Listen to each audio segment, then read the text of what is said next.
പ്രളയസമാനമായ സാഹചര്യത്തിൽ മുഖ്യമന്ത്രി കാപ്പിക്കടയുടെ ഉദ്ഘാടനത്തിന് പോയി എന്നൊക്കെയായിരുന്നു മുതിർന്ന മാധ്യമ പ്രവർത്തകരടക്കം നടത്തിയ വിമർശനം. പക്ഷേ ബൈമിയ കോഫി ഒരു കാപ്പിക്കടയല്ല എന്നതാണ് ഫാക്ട്. നമസ്കാരം. ഭരണഭാഷ മലയാളമാക്കുന്നതിന്റെ ഭാഗമായി നിയമസഭയിൽ ഉഗ്രം ചർച്ചകൾ നടക്കുന്ന കാലം മുഖ്യമന്ത്രി നായനാർ ഇംഗ്ലീഷിലും മലയാളത്തിലും പ്രസംഗിച്ചു കൊണ്ടിരിക്കുകയായിരുന്നു. ഉടൻ സീതി ഹാജി എഴുന്നേറ്റ് നായനാരോടായി ഒരു ചോദ്യം ചോദിച്ചു. അങ്ങനെയെങ്കിൽ റേഷൻ കാർഡിന് എന്ത് ഇംഗ്ലീഷ് പറയും? ഉടൻ നായനാർ പറഞ്ഞു, അരിച്ചീട്ട്. ഇങ്ങനെ മനോഹരമായി ഇംഗ്ലീഷ് മലയാളത്തിലേക്ക് തർജ്ജിമ ചെയ്യുന്നവരും ചക്കെന്താണ് ചുക്കെന്താണ് എന്ന് തിരിച്ചറിയാതെ വിവരദോഷം എഴുന്നള്ളിക്കുന്നവരും ധാരാളമുണ്ട്. പക്ഷേ അതിനുശേഷം അങ്ങ് 2 പരിപാടി പങ്കെടുത്തു. അതിലൊന്ന് ലോസ് റോഞ്ചിൽ നടന്നൊരു പരിപാടിയാ. അതിനുശേഷം അങ്ങ് ഒരു പരിപാടിയിൽ പങ്കെടുത്തു, കോഴിക്കോട് ഹൈലൈറ്റ് മാളിൽ. ആ പരിപാടിയെക്കുറിച്ചാണ് മാധു നേരത്തെ സൂചിപ്പിച്ചത്. ഏതാ കടയുടെ പേരെന്നറിയാമോ? ബൈമി കോഫി എന്ന് പറയുന്ന ഒരു കാപ്പിക്കട ഉദ്ഘാടനം ചെയ്യാൻ പോയി. മലയാളത്തിലെ പ്രമുഖ പത്രവും വിപ്ലവകാരികളുടെ ജിഹയുമായ ദേശാഭിമാനി ദിനപത്രം ഒരു വാക്ക് തർജ്ജമ ചെയ്ത് നാട്ടുകാരെ മുഴുവൻ ചിരിപ്പിച്ച കഥ ഓർമ്മയില്ലേ? 2009 ഹോട്ട് ഡോഗ് എന്ന വിവാദം നടന്നത്.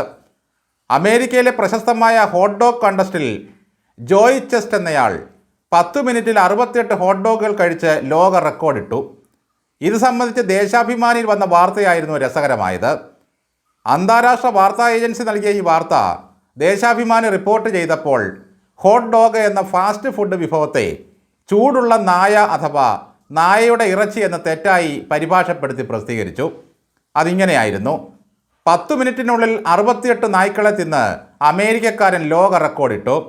കൂടാതെ ഒരു മൃഗത്തിൻ്റെ കാല് വറുത്തു വെച്ച ചിത്രവും അതിനൊപ്പം നൽകിയിരുന്നു. സത്യത്തിൽ എന്താണ് ഈ ഹോട്ട് ഡോഗ്?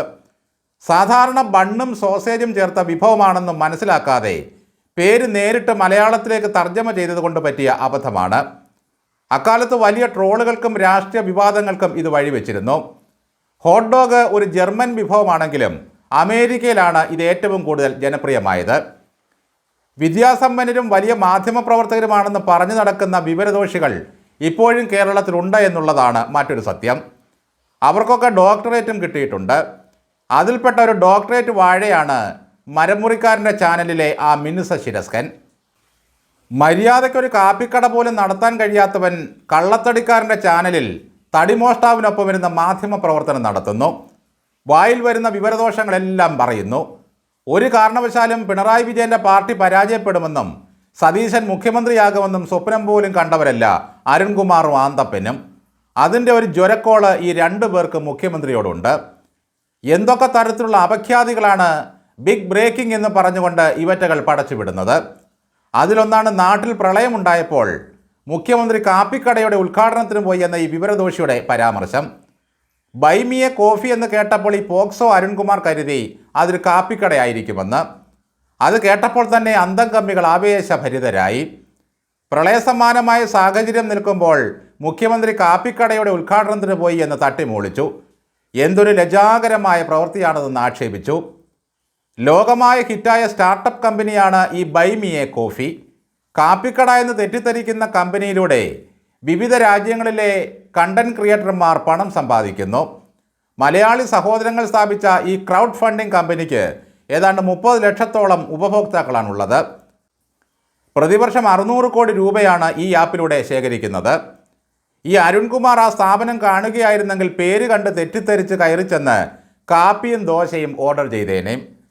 മുഖ്യമന്ത്രി വി.ഡി. സതീശനെ അടിക്കാൻ കിട്ടുന്ന ഒരു വടിയും നഷ്ടപ്പെടുത്തരുത് എന്ന ചിന്തയോടെ ഓരോ ദിവസവും കഴിഞ്ഞുകൂടുന്ന മനുഷ്യനാണ് ഈ പോക്സോ അരുൺകുമാർ. കഴിഞ്ഞ ദിവസം ഞാൻ കോഴിക്കോട് ഒരു പരിപാടി ഉദ്ഘാടനം ചെയ്യാൻ പോയി.